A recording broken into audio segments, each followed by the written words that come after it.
नमस्कार साथियों, आप सभी का इस शिक्षालय के यूट्यूब चैनल पे हार्दिक स्वागत है। जैसा कि दोस्तों हम लोग हिंदी की एक श्रृंखला शुरू किए हैं और आगामी आने वाले जितनी भी परीक्षाएं हैं, हिंदी एक महत्वपूर्ण सब्जेक्ट है और उसी क्रम में हम प्रैक्टिस सेट हिंदी की शुरू किए हैं और ये जो श्रृंखला ये लगातार अनवरत चलती रहेगी। तो आज हमारा हिंदी का प्रैक्टिस सेट 2 है। इसके पहले हम लोगों ने 1 कंप्लीट किया था और आज की भी श्रृंखला में कुल मिला के हमारे पास 20 प्रश्न ही हैं। तो अब आगे हम चलते हैं, इस श्रृंखला को आगे बढ़ाते हैं। पहला प्रश्न आपके सामने है, इनमें से संयुक्त व्यंजन कौन सा है। आपसे पूछ रहा है कि इनमें से संयुक्त व्यंजन कौन सा है। पहला ऑप्शन ए ऑप्शन है ढ, ऑप्शन बी ज्ञ, ऑप्शन सी ड और ऑप्शन डी ड। तो आपके पास 4 ऑप्शन है। इनमें संयुक्त व्यंजन आपसे पूछा। संयुक्त व्यंजन क्या होते हैं? जब दो वर्णों को आधे आधे जो आपके दो वर्णों को मिलके या दो व्यंजनों को मिलके हम जो बनाते हैं तो संयुक्त व्यंजन कहता है। तो आपने पढ़ा होगा ज्ञ और य, ज्ञ य को मिला के हम ज्ञ बनाते हैं तो वो आपका क्या हो जाता है? संयुक्त व्यंजन हो जाता है। तो प्रश्न संख्या 1 के लिए ऑप्शन बी सही हो जाएगा। प्रश्न संख्या 1 के लिए क्या हो जाएगा? ऑप्शन बी यहाँ पे सही हो जाएगा। चलिए अब हम लोग दूसरा प्रश्न देखते हैं। दूसरा प्रश्न है आपके पास, निम्नलिखित में से कौन सा वर्ण उच्चारण की दृष्टि से दंत्य नहीं है। आपसे पूछ रहा है कि निम्नलिखित में से कौन सा वर्ण उच्चारण की दृष्टि से दंत्य नहीं है, अर्थात कि दांत से, दंत का मतलब है दांत से। आप तो कौन सा वर्ण है? ऑप्शन ए त, ऑप्शन बी न, ऑप्शन सी द और ऑप्शन डी ट। तो आप इन चारों ऑप्शन में दांत से आपने पढ़ा होगा ऋतु रसायन मूर्धा, अर्थात ट वर्ग जो होता है वो मूर्धा से होता है। तो यहाँ पे ऑप्शन डी जो है वो ट वर्ग में ही आता है। ट वर्ग में आपका ट ठ ठ ड ढ ढ आता है, वो वर्ण आते हैं। तो यहाँ पे ट जो है आपका ऑप्शन सही हो जाएगा। किसके लिए?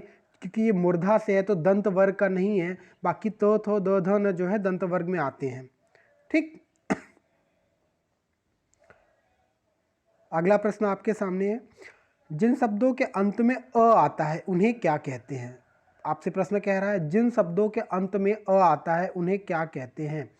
ऑप्शन ए अनुस्वार, ऑप्शन बी आयोगवाह, ऑप्शन सी अंतस्थ व्यंजन और ऑप्शन डी आकारात।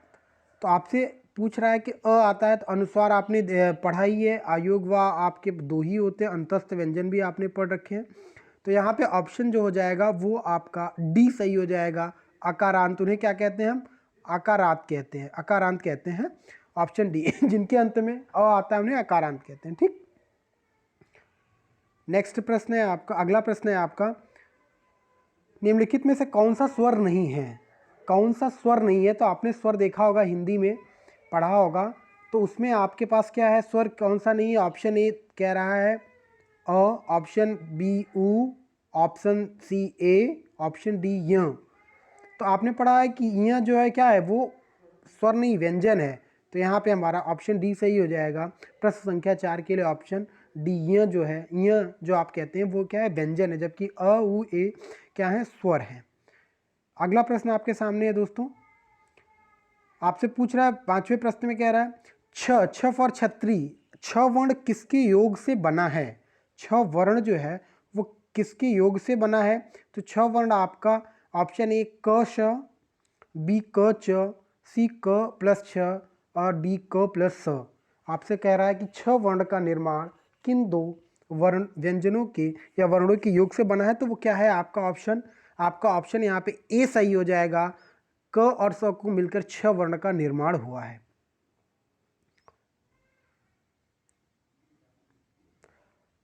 प्रश्न संख्या 6 आपके सामने, हिंदी वर्णमाला से स्वरों की कुल संख्या कितनी है। आपसे पूछ रहा है हिंदी वर्णमाला में कुल कितने स्वर हैं। हिंदी वर्णमाला में कुल कितने स्वर हैं? Option A 10, option B 11, option C 12 और ऑप्शन डी 13। तो आपने पढ़ रखा होगा हिंदी वर्णमाला में कुल कितने स्वर हैं। तो आपके पास कुल कितने स्वर हैं भैया? 11 स्वर आपके पास हैं, मूलतः 11 स्वर ही हैं। ठीक, हिंदी वर्णमाला में कुल स्वरों की संख्या जो है वो कितनी है? 11 है। प्रश्न संख्या 7 प्रश्न संख्या 7 आपसे कह रहा है कि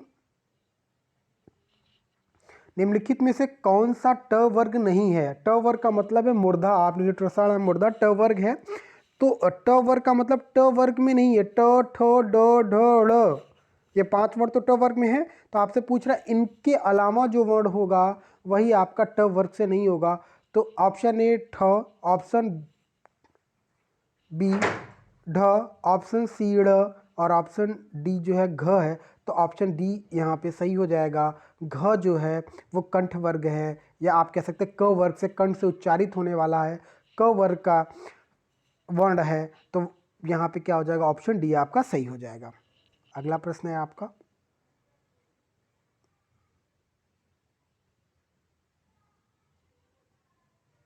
अगला प्रश्न है आपका, हिंदी वर्णमाला में व्यंजनों की संख्या कितनी है। आपसे पूछ रहे हैं हिंदी वर्णमाला में व्यंजनों की संख्या कितनी है। जैसे कि आपने देखा कि स्वरों की संख्या कितनी होती है, 11। व्यंजनों की संख्या कितनी होती है, अंतस्थ की कितनी होती है, उसमें व्यंजनों की संख्या कितनी होती है, आयोग वाह की संख्या कितनी। ये कई सारे प्रश्न आपसे पूछता है। ये छोटे छोटे ही प्रश्न हैं, लेकिन आप इनको याद जरूर रखिएगा। उसमें व्यंजन भी आपको पता होता है 4 ही होते हैं, अंतस्थ व्यंजन भी 4 होते हैं। तो हिंदी यहाँ पे प्रश्न जो पूछ रहा है वो हिंदी वर्णमाला में व्यंजनों की संख्या कितनी है। तो ऑप्शन ए 32, ऑप्शन बी 34 या 34, ऑप्शन सी 33, ऑप्शन डी 36। तो आपको पता होगा हिंदी वर्णमाला में व्यंजनों की जो संख्या होती है वो कुल कितनी होती है भैया, 33 होती है। ऑप्शन सी यहाँ पे सही हो जाएगा। प्रश्न संख्या 9, प्रश्न संख्या 9 आपसे कह रहा है निम्नलिखित में से कौन सा, क्या पूछ, पश्च स्वर, यहाँ पे टाइपिंग में थोड़ा सा मिस्टेक है, लिखने में प्रॉब्लम हो गई, कोई बात नहीं। आपसे पूछ रहा है कि कौन सा पश्च स्वर है। ऑप्शन ए आ, ऑप्शन बी ई, ऑप्शन सी ज और ऑप्शन डी ढ। तो आपसे पहले स्वर की बात हो रहा है तो ऑप्शन सी और डी तो होगा ही नहीं। अब दो बात की आती, ई, आपने सुना ई अ आ, आ। तो यहाँ पे ऑप्शन ए आपका क्या हो जाएगा, ऑप्शन ए सही हो जाएगा। आ जो है पश्च स्वर के अंतर्गत आता है। अगला प्रश्न आपके सामने मित्रों, प्रश्न संख्या 10 कह रहा है निम्नलिखित में से कौन सा योग वाह है। कौन सा योग वाह है, तो आपको बताना है ऑप्शन ए विसर्ग, ऑप्शन बी महाप्राण, ऑप्शन सी संयुक्त और ऑप्शन सी संयुक्त व्यंजन और ऑप्शन डी अल्प प्राण। तो आपको बताना है योग वाह। तो योग वाह आपका क्या होता है, विसर्ग जो होते हैं, ऑप्शन ए यहाँ पे सही हो जाएगा। जो विसर्ग होते हैं वो आपके योग वाह होते हैं। ठीक दोस्तों।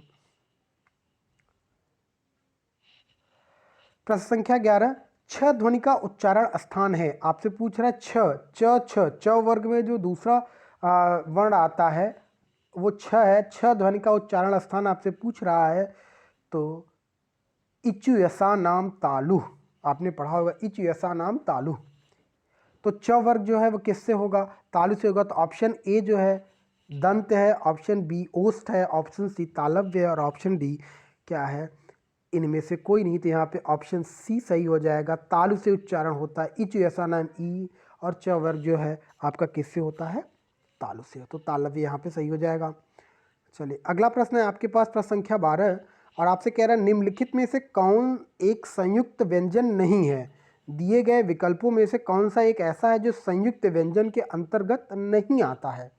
जैसा ऑप्शन ए कह रहा है छ छत्री, श खटकोड़ वाला पीछे स कहते हैं श, सी ऑप्शन है त्र और ऑप्शन डी है ज्ञ। तो ज्ञ आप ज्ञ और य, त भी आप त्र भी आपका संयुक्त व्यंजन है, छ भी आपका संयुक्त व्यंजन है। तो यहाँ पे ऑप्शन क्या सही हो जाएगा, ऑप्शन बी सही हो जाएगा। श खटकोड़ जिसे आप कहते हैं श जो है वो आपका क्या है, ऑप्शन बी यहाँ पे सही हो जाएगा। ये एक संयुक्त व्यंजन नहीं है।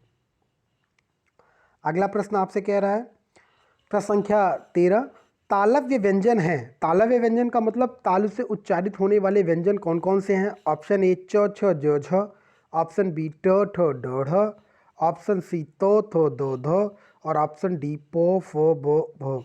तो आप यहाँ पे देखिए, च छ का मतलब है कि च वर्ग कौन से हैं, च वर्ग। प फ का ट ठ का मतलब है ट वर्ग, त थ का मतलब है त वर्ग और ये प वर्ग। तो चारों में आपने ऋतु रसाणाम मूर्धाः, तो तो ये तो होगा नहीं, आपका त वाला भी नहीं होगा, प वाला भी नहीं होगा, तो यहाँ पे च वर्ग का जो है वो ऑप्शन ए सही हो जाएगा। आपका कौन सा ऑप्शन सही हो जाएगा? 13 का ए ऑप्शन सही हो जाएगा। च छ ज झ जो है वो तालव्य व्यंजन है। प्रश्न संख्या 14 दोस्तों, प्रश्न संख्या 14 आपसे कह रहा है य र ल वो किस वर्ग के व्यंजन हैं। अब आपसे यहाँ पूछ लिया, अभी मैंने आपको कुछ देर पहले ही चर्चा किया था कि जो ऊष्म व्यंजन, अंतस्थ व्यंजन, आयोग, कई सारे आपके पास अलग अलग प्रश्न आपसे पूछे जाते हैं कि किस प्रकार के व्यंजन हैं संयुक्त व्यंजन। तो अभी आपसे पूछ लिया य र ल व जो 4 व्यंजन हैं कि किस वर्ग के व्यंजन है। ऑप्शन ए तालव्य, ऑप्शन बी ऊष्म, ऑप्शन सी अंतस्थ और ऑप्शन डी ओष्ठ। तो यहाँ पे आपका ऑप्शन सही हो जाएगा। ऊष्म नहीं, ऊष्म में आपने पढ़ा होगा स ख स ह, यहाँ पे अंतस्थ व्यंजन के अंतर्गत य र ल व आते हैं। तो ऑप्शन सी जो है प्रश्न संख्या 14 के लिए सही हो जाएगा। अगले प्रश्न की तरफ हम लोग चलते हैं।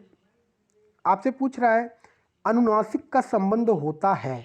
अनुनासिक जो वर्ण हमारे पास हैं उनका संबंध किससे है? अनुनासिक जो है वो किससे? केवल नाक से बोले जाते हैं, केवल मुंह से बोले जाते हैं, सी नाक और मुंह से बोले जाते हैं, ऑप्शन डी इनमें से कोई नहीं।